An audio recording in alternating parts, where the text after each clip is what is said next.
As we turn next here tonight to our cover story, and it was created to help our state during disasters, but now its members find themselves chasing migrants off our coast. The Florida State Guard is a civilian force now in the middle of one of the hottest issues in this presidential cycle, immigration. Tonight, Capitol reporter Forrest Saunders with a deeper look. What you're looking at is the flying office of Jenny Busbin. You can't mess up here. I feel like I can. No, I don't think you're I good. don't want to launch something. The private in the Florida State Guard, now a key player in an ongoing effort to protect the Sunshine State's coastline from undocumented migrants. And to help, and to be proactive before we get invaded, before Florida gets taken over. In 3-hour shifts, Jenny sits in the back of this multi-million-dollar aircraft. Her goal, spot suspicious boats and flag them for interdiction by the U.S. Coast Guard.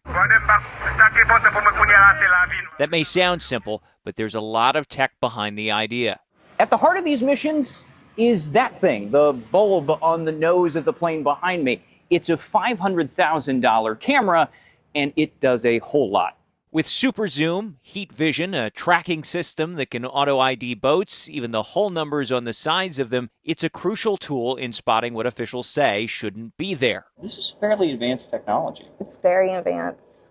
But it's helping Florida, it's protecting us, and we need that here. But does Florida need its volunteer civilian force here? That's a question that has spurred critics for months. Thank you. Good morning. At ease. Governor Ron DeSantis revived the Florida State Guard back in 2021.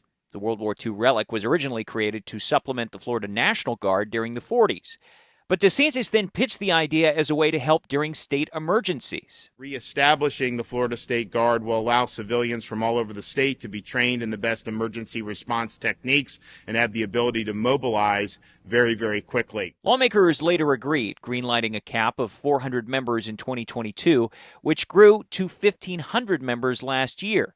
Funding growing too. What was $10 million ballooned to $107.6 million to cover facilities, boats, and aircraft.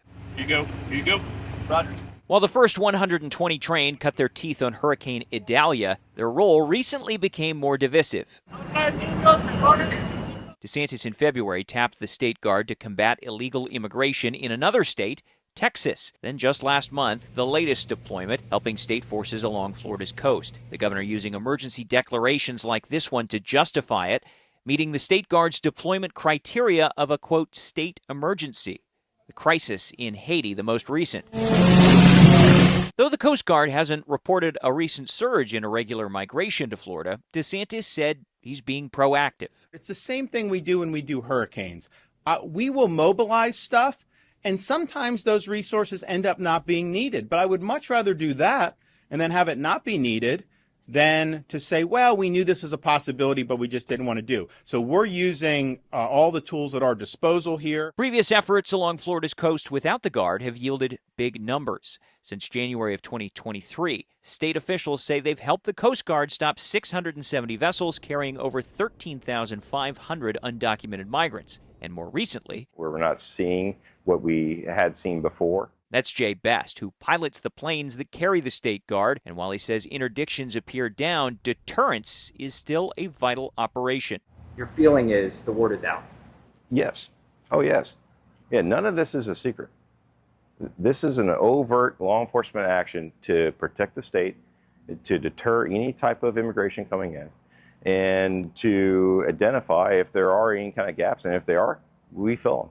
We make sure that they're supported. Critics don't see things so clearly. So I spoke with some of these State Guard members and FDLE here just a few hours ago, and what they told me is they truly believe that they are making Florida a safer place.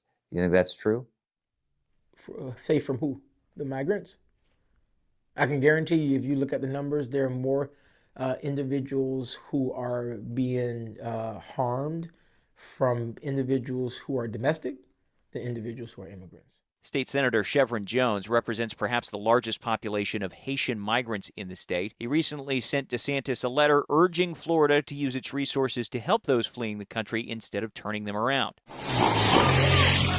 Jones sees the State Guard deployment here and in Texas as little more than a political attack on President Joe Biden's border policies ahead of the 2024 election. In particular, stories like this one, which 25 Haitian migrants were interdicted near Florida with drugs and weapons on board. And it's unfortunate that individuals are being dehumanized in this manner, all for the sake of politics, clickbait stories. That's not the type of politics I signed up for. But back in the back of that State Guard plane, Jenny isn't buying it. Here's the big question. You feel like you're making a difference? Oh, I do, most definitely. We're protecting Florida, and so it's making an impact. It's saying something. They're getting told, like, hey, there's planes up there. They're watching you. They know where you're going to land. They're going to intercept you. And they're slowing down the rate, so it's doing good. To her, the mission is making a difference, even if it's just deterrence for Florida's southern coast for the moment. No regrets about doing this? No, none. I don't even question that. None at all. It's a volunteer effort that Jenny says will keep her volunteering her time as long as the State Guard needs it. Forrest Saunders, ABC Action News.